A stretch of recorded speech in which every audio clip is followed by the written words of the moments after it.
ज्यांनी आपल्या आरक्षणाला विरोध केलाय, ज्यांनी जरांगे नावाच्या उष्टी दारू पिणाऱ्या विधीशकाला ताकद दिली, या सगळ्यांना आपल्याला आता घराचा रस्ता दाखवायचा आहे.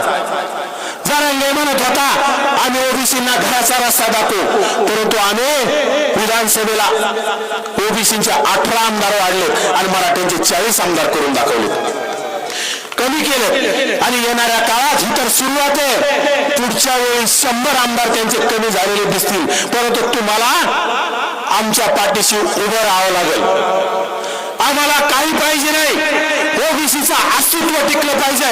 ओबीसीच्या स्थानिक स्वराज्य संस्थेतल्या 56,000 जागा वाचल्या पाहिजेत. आपला ग्रामपंचायत सदस्य झाला पाहिजे, आपला सरपंच झाला पाहिजे राखीव जागेवर, आपला पंचायत समिती सदस्य झाला पाहिजे, आपला पंचायत समितीचा सभापती झाला पाहिजे, आपला जिल्हा परिषदेचा सभापती, जिल्हा परिषद सदस्य, जिल्हा परिषदेचा अध्यक्ष, नगरसेवक, नगराध्यक्ष, महापौर हे पूर्वीप्रमाणे आपले झाले पाहिजे. परंतु या बामट्यांनी त्याच्या विरोधात षडयंत्र केलं आणि आपले प्रतिनिधी सभागृहात स्थानिक स्वराज्य संस्थेच्या सभागृहात जाणार नाहीत याची काळजी करून जरांगे नावाच्या माणसाला समोर केलंय. परंतु आता ते षडयंत्र आपल्याला सर्वांच्या ताकदीनं हाणून पाडायचं. कारण आपल्याला जर स्थानिक स्वराज्य संस्थेमध्ये जागा नसतील, आता ठीक आहे या भोगलवाडी गावामध्ये आपला ओबीसी समाज जास्त आहे, इथं काही फरक पडणार नाही, परंतु काही गावांमध्ये ओबीसी समाजाचे 1-2 घरं असतील, त्या गावात राखीव जागा जर सुटली तरच ग्रामपंचायत सदस्य होतो, तरच सरपंच होतो, नाहीतर आपलं अस्तित्व त्या गावातलं पुसून घेतलं जातं. आणि पहिल्यासारखं जुन्या काळातल्यासारखं त्यांच्या वाड्यावर जाऊन आपल्याला रहिवासी प्रमाणपत्र घेण्यासाठी त्यांना मुजरा करावा लागेल. त्यामुळे आपल्याला हे जर हाणून पाडायचं असेल, आपलं आरक्षण शाबूत ठेवायचं असेल, तर आपला हा लढा इथून पुढे ताकदीने सुरू ठेवावा लागेल. खरं तर माझं तरुण बांधवांना विनंती आहे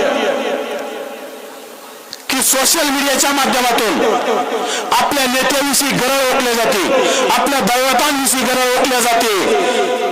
आपले नेते छगनरावजी भुजबळ साहेब असतील, पंकजाताई असतील, धनंजय मुंडे असतील, लक्ष्मणराव असतील, माझ्यासारख्या कार्यकर्त्याच्या बाबतीत असाल, सोशल मीडियाच्या बाबतीत अतिशय खालच्या पातळीचं लिहिलं जातं. आपल्या तरुणांनी सुद्धा जशा तसं आता सोशल मीडियाच्या माध्यमातून उत्तर देण्याचं काम करावं. खरं तर भोगलवाडीच्या तरुणांचा मला अभिमान आहे. काल त्यांनी बॅनर फाडलं, पण त्या बॅनर फाडल्याच्या नंतर संध्याकाळी अंधारात फाडलं चोट्ट्यानी, परंतु आपल्या तरुणांनी दिवसात त्या बेवड्याचे बॅनर काढून फेकण्याचं काम केलं. सलाम मला या भोगलवाडीच्या तरुणांना. अरे फेकलं पाहिजे होतं, कारण की तुम्ही आमच्या दैवताचे बॅनर फाडत असाल तर हा कोणता आहे 5वी नापास उष्टी दारू पिणारा, तो काय संत म्हणतोय काय? आणि खरं तर आपल्या संतावर, आपल्या शास्त्रीवर सुद्धा यांनी आरोप केले, परंतु आम्हाला तुमच्यासारखी शिकवण नाही. यांनी सुद्धा यांचे संत महंत त्या 5वी नापासाच्या जवळ जातात, 5वी नापासाचं स्वागत करतात, त्यावेळी तुम्हाला काही वाटत नाही. आमचे धनंजय मुंडे भगवानगडावर जाऊन शास्त्रींचं दर्शन घेतलं तर तुम्ही शास्त्रीवर आरोप करता, परंतु तुमचा महंत दवाखान्यात जाऊन त्यांची भेट घेतो, त्यावेळेस तुम्हाला काही वाटत नाही का? लाजा वाटल्या पाहिजे दुसऱ्यांना नाव ठेवताना. कुठल्याही गोष्टीहून काही करत राहायचं, काही बोलत राहायचं, हे येणाऱ्या काळात खपून घेतल्या जाणार नाही.